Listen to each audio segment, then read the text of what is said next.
Preparation করছো তাদের মধ্যে অনেকেই যারা রিয়েলাইজ করতে পারবে যে যারা হয়তো অনেকদিন ধরে প্রিপারেশন করছো তাদের প্রিপারেশনের পাশাপাশি অনেক দায়িত্ব সামলাতে হয় পারিবারিক, ঠিক আছে? কারোর হয়তো অনেকের পরিবার নিশ্চয়ই আর্থিক অবস্থার জন্য মানে মানে চালানোর জন্য তাদেরকে হয়তো টিউশন করতে হয়, হ্যাঁ, নিজের পড়াশোনার খরচটুকু চালানোর জন্য অনেক বেশি টিউশন করছে, 2-4টে করে ব্যাচ পড়াচ্ছে দিনে, ঠিক আছে, সাথে পড়াশোনা করছে কম্পিটিটিভ প্রিপারেশন। কেউ হয়তো নিজের পরিবারের বা মানে বাবাকে সাহায্য করার জন্য বাবার সাথে কাজে যাচ্ছে, বা কোনো যারা মেয়েরা প্রিপারেশন করছে তাদের হয়তো সংসারের কাজ করতে হচ্ছে, টিউশন করতে হচ্ছে, ঠিক আছে? নানান ধরনের দায়িত্ব যারা মধ্যবিত্ত ঘর থেকে আছে তারা তো এটা অবশ্যই রিয়েলাইজ করতে পারবে যে তাদের পড়াশোনার পাশাপাশি অনেক দায়িত্ব সামলাতে হয়, কারণ একটা ফ্যামিলিতে অনেক কাজ করে তারপর সেই পড়াশোনার সময়টা তারা পায়। কিন্তু এখানে যে সমস্যাটা হয় সবচেয়ে বড় কথা, সব কিছু করার পরে না তুমি দেখবে পড়াশোনার সময়টুকু তুমি বের করতে পারছো না, ঠিক আছে? আমি একটা সময় এটা আমার সবচেয়ে বেশি হয়েছিল, কারণ যারা মিডল ক্লাস পরিবার থেকে বিলং করছে তাদের কিন্তু বললাম যে নিজের পড়াশোনার খরচ বা ফ্যামিলির দায়িত্বটা নিতে হয় কোনো না কোথাও গিয়ে, তার সাথে পড়াশোনাটা করতে হয়। তো একটা সময় ছিল আমি নিজে বাবার সাথে কাজে যেতাম, সেখান থেকে এসে কলেজে যেতাম, নিজের টিউশন ছিল, টিউশন পড়াতে যেতাম, সারা দিনে এসে পড়াশোনা হতো না। কম্পিটিটিভ প্রিপারেশন তাই ঠিক, মানে টিউশন করে শেষে এসে মানে সব কিছু কমপ্লিট করে পড়ার সময়টা খুব কম থাকতো, ফ্যামিলির নানান রকম কাজ থাকে। কিন্তু এখানেই আমার যেটা তোমাদের বলার, যে যদি এরকম সমস্যাটা আমরা জানি অনেকেই তোমরা ফেস করছো, কীভাবে এটার আমি সমাধান করেছিলাম। দেখো, তোমরা যদি এই যে ফেসটা চলছে, তোমরা প্রিপারেশন করতে চাইছো, তোমরা সিরিয়াস, আমি জানি অনেকেই সিরিয়াস চাকরি পাওয়া নিয়ে, কিন্তু চাইলেও তোমাদের ফ্যামিলি বা পরিবেশের কারণে অনেক রেসপন্সিবিলিটির কারণে পড়ার সময়টুকু বের করতে পারছো না। হয়তো পড়তে চাইছো কিন্তু পড়ার সময়টুকু তোমাদের মানে বুঝতে পারছো না কোথা থেকে বের করবো, এত মানে ব্যস্ত থাকছো বা দায়িত্ব অনেক কিছু সামলে। যদি এমনটা হয় আমি বলবো, যদি তুমি সিরিয়াসলি হও, যদি সময় না বের করতে পারো, তাহলে তুমি নিজের সাথে একটু বসো, তুমি একবার ভেবে দেখো যে কী লাভ এই বাকি সব কিছু কিসের জন্য করো, মানে বাকি যে ফ্যামিলি সব কিছু রেসপন্সিবিলিটি কিসের জন্য এত পরিশ্রম করছো? নিজের স্বপ্নের জন্য না? এই ফেসটাতে নিজের স্বপ্ন অ্যাচিভ করা, কোনো একটা চাকরি পাওয়া, তারপর নিজের স্বপ্নের প্রতি আরও হাঁটা। অনেক চাকরিটা স্বপ্ন না হতে পারে, বা কারো চাকরিটাও স্বপ্ন হতে পারে, যেটাই হোক না কেন, মেন প্রথম তো একটা ভিত আমাদের দরকার, চাকরি যে কোনো একটা। তো সেটার জন্য যদি সময় না বের করতে পারলাম, বাকি টিউশন হোক, ফ্যামিলি রেসপন্সিবিলিটি, এগুলো তো সারা জীবনই থাকবে, ঠিক আছে? তাহলে এটা থেকে কীভাবে আমি রিকভার করেছিলাম আমি তোমাকে বলি। যখন আমি এটা বুঝতে পারছিলাম যে প্রিপারেশন করতে করতে যে একটা সময় সব কাজ কমপ্লিট করতে হচ্ছে, ফ্যামিলির কাজ এবং বাকি রেসপন্সিবিলিটি সমস্ত কিছু করে পড়াটা সবার শেষে করছি, তখন দিন শেষে রাত্রে গিয়ে হয়তো পড়ার জন্য আর 2-1 ঘন্টা পড়তে পারছি, কারণ আর এনার্জি থাকছে না, এনার্জি শেষ, ঠিক আছে? নিজের প্রতি রিগ্রেট হচ্ছে যে দিন কোথা থেকে চলে যাচ্ছে, পড়তে পারছি না, পড়া হচ্ছে না, এইভাবে কবে চাকরি হবে? হবে না।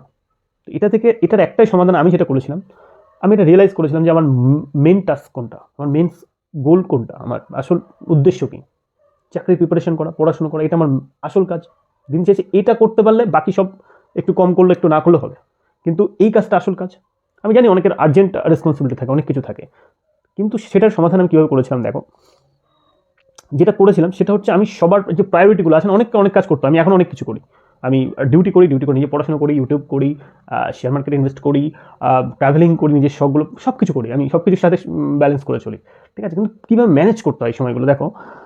বিষয়টা হচ্ছে যে তুমি প্রথম কাজ হচ্ছে একটা খাতা পেন নিয়ে বসো।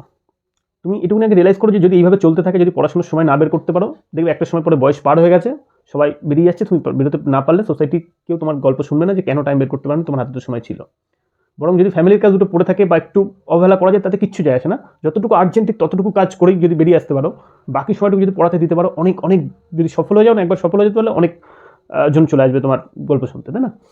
তো প্রশ্ন যেটা সেটা হচ্ছে যে কীভাবে সমাধান করবে এটার। একটা খাতা পেন নাও, নিয়ে তোমার যে মেন লাস্ট সপ্তাহে যে কাজগুলো গেছে বা লাস্ট মাসে, তুমি দেখো যে তোমার পড়াশুনো তো আছে মেন টাস্ক এটা, এছাড়া আর সাইডে কী কী কাজ আছে যেগুলো তোমাকে করতে হয় আর্জেন্টলি, সেটাকে নোট ডাউন করো, কী কী কাজ আছে। এটা আমি করেছিলাম, ঠিক আছে? যে আমি যখন বুঝলাম যে আমার পড়াশোনার সাইডে কী কী কাজ আছে, একটা লিস্ট করে নিলাম, বাজারে যেতে হচ্ছে, কিংবা কোনো সময় এই কাজটা করতে রেশন তুলতে যেতে হচ্ছে, কোনো সময় একটু এই করতে যেতে হচ্ছে, ছোটোখাটো কাজ, টিউশন করতে হচ্ছে, এই বাবাকে ব্যবসায় হেল্প করতে হচ্ছে, বা এই ব্যাপারগুলো, এই যে কাজগুলো একটা নোট ডাউন করে নাও, এবং এই কাজগুলোর পাশে একটা অ্যাপ্রক্সিমেট সময় লিখে দাও, যে কাজটা করতে অ্যাপ্রক্সিমেট আগে 1 ঘন্টা মতো লাগতে পারে, রেশনে যেতে গেলে হয়তো এই সময়টা লাগতে পারে, এই যে মানে সেপারেট করে নেওয়া। করে নিয়ে তুমি দেখো যে কিছু কাজ তুমি উঠে না, আমরা যেটা সকালবেলা উঠে হয়তো বাজার চলে গেলাম, সকালবেলা উঠে কিছু সেই কাজগুলো করতে শুরু করে দিলাম, ফ্যামিলির কাজ যেটা বলছে সেই ইম্পর্টেন্ট নয়। প্রথম দিন শুরু হবে তোমার ওই মেন টাস্কটা দিয়ে। আমি এটা করতাম, আমি সব কাজ পরে, প্রথম যে প্রায়োরিটি সেটা হচ্ছে তোমার পড়াশোনা। সকালে উঠে আগে 2 ঘন্টা অ্যাটলিস্ট পড়বো। যদি খুব আর্জেন্ট কাজ থাকে তাহলে আলাদা ব্যাপার, খুব আর্জেন্ট কাজ হলে সেটা তো করেই করতে হবে, কিন্তু যদি আর্জেন্ট কাজ না থাকে তাহলে সেটা একটু পরে করবো। অ্যাটলিস্ট 2 থেকে 3 ঘন্টা নিজের জন্য পড়ার সময়টা বের করে নেবো সকালবেলা অন্তত পক্ষে। আর যদি সময় থাকে তো সকালবেলা আমি যেটা করতাম, সকালবেলা 4-5 ঘন্টা পড়ে নিতাম। মানে সকালে একটু উঠতাম, 6টার সময় উঠে মেনলি 7টা থেকে শুরু করে দিলে 10টা-11টার মধ্যে আমার পড়া 4-5 ঘন্টা হয়ে গেছে, ব্যাস আমার দিনের মেন কাজটা শেষ, অ্যাপ্রক্সিমেট 80% কমপ্লিট। তারপর বিকেলবেলা এবার তুমি আস্তে আস্তে কাজগুলো করো, দিনের কাজ, কোথাও বাজারে যেতে হলে যাও, কোথাও করতে হলে করো, বা ডিউটি হলে। এবার অনেকের ডিউটি শিডিউল থাকে, তাই না, সেগুলো আলাদা, কীভাবে জবের সাথে সাথে প্রিপারেশন করতে সেটা একটা আলাদা কথা, আলাদা ভিডিওতে বলা যাবে। কিন্তু এখন যেটা ফ্যামিলি যে সমস্ত কাজ আছে বা ছোটোখাটো কাজ আছে, সেগুলোকে সামনে পড়াশোনার জন্য যেটা করার দরকার, সেটা হচ্ছে সবার প্রথম যে সময়টুকু, সেটা হচ্ছে তোমার পড়াশোনাকে তুমি সকালবেলা যদি 1 ঘন্টা দাও, সেটাও তোমাকে একটা পজিটিভ অ্যাসপেক্ট দেয় যে হ্যাঁ আমি সকালবেলা 1 ঘন্টা আমার যেটা আসল উদ্দেশ্য, যেটা আমার আসল গোল, সেই গোলসটার জন্য আমি 1 ঘন্টা ডেডিকেট করেছি। তারপর আমি আমার করতে বাধ্য, আমার ডিউটি আসতে বাধ্য, বা আমার এই কাজটা করতে হবে, কিছু করার নেই, আমি করলাম। কিন্তু যতটুকু আর্জেন্ট ঠিক ততটুকুই কাজ করলাম, করে এসে বাকি সময়টুকু আবার তুমি সন্ধ্যাবেলা পারলে 1 ঘন্টা 2 ঘন্টা দাও নিজের পড়াশোনার জন্য। আমি এটাই বলতে চাইছি যে প্রথম প্রায়োরিটি যেন পড়াশোনাটা থাকে। যদি তোমার সকালে উঠে 8টার সময় ডিউটি যেতে হয়, তুমি অ্যাটলিস্ট সকাল 5টায় উঠে 1 ঘন্টা পড়ে নাও, ঠিক আছে? মানে এই চেষ্টাটা করো নিজের থেকে, ঠিক আছে? অ্যাটলিস্ট আমি তো করতাম, সবার যত কাজ পড়ে থাক, আমার যেন সকালবেলা উঠে প্রথম হাঁপেই আমার প্রথম পড়াটা হয়ে যায়, কাজটা কমপ্লিট হয়ে যায়। সকালে হয়তো অনেকে উঠে রেডি হতে 8টা-9টা বাজিয়ে দিচ্ছে, ততক্ষণ আমার কাজ কমপ্লিট, পড়ার অর্ধেক কমপ্লিট। এই ব্যাপারটা দরকার। আর সকালবেলা উঠে একটু পারলে যোগা বা মেডিটেশন বা সাপোজ তুমি একটু এক্সারসাইজ করে নিতে পারো, যেগুলো তোমার স্ট্রেচ করে নিতে পারো, যেগুলো শরীরে তোমাকে এনার্জি দেবে, ঠিক আছে?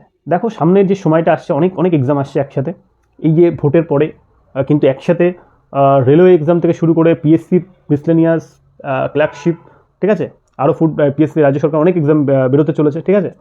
পঞ্চায়েত বেরোচ্ছে, তারপরে আরও অনেক বেরোবেই, কারণ লাস্টে ভোট আছে, তো এরপরে অনেক এক্সাম একসাথে আসবে এই লাস্ট 2-1 বছরে। এই সময়টাতে সবচেয়ে প্রয়োজন হচ্ছে নিজেকে ডিসিপ্লিন করে নিজের পড়ার জন্য সময়টা বের করা। যদি নিজের আসল উদ্দেশ্য যেটা পড়াশোনা, সেটাকেই সবার শেষে, দিন শেষে গিয়ে করার না সময় পাওয়ার বাকি যে ছোটো ছোটো কাজ আছে বা সেগুলোকে প্রায়োরিটি দাও, সত্যি রিগ্রেটে আর পরে তুমি দেখবে নিজের প্রতি নিজের খারাপ লাগবে, এত রিগ্রেট হবে। কারণ আসল উদ্দেশ্যটাকে দেখে এবং সেটাকে সবার প্রথমে রাখো, তাতে যা হয় হয়ে যাক। কারণ এটা প্রিপারেশনের সময়, এটাই তোমার আসল কাজ, এটাই তোমার সব কিছু। এটাকে তুমি অ্যাটলিস্ট 2 ঘন্টা দাও সকালবেলা, তারপরে বাকি কাজগুলো করো, বোঝা গেছে?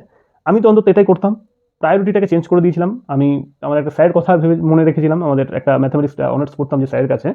তিনি বলতেন যে দেখো, সেই সময় আমিও সেম, মানে কলেজ টলেজ করে সব কিছু করে পড়ার সময়টা শেষে পেতাম না। স্যার বলছে সব কাজকে তুমি যদি আগে রাখো আর করে কমপ্লিট করে যদি ভাবো যে শেষে পড়াশোনাটা করবো, তাহলে দেখবে পড়াশুনো তোমাকে ঠিক তুমি শেষে পড়ে গেছো, সবার শেষে। তুমি সব কাজটাকে পরে রেখে পড়াশোনাটাকে আগে করতে পারো, হ্যাঁ, যে আগে পড়াটা করে নেবো, তারপর বাকি কাজগুলো করবো, তাহলে পড়াটাই দেখবে তোমাকে একদিন অনেক এগিয়ে রাখবে, ঠিক আছে?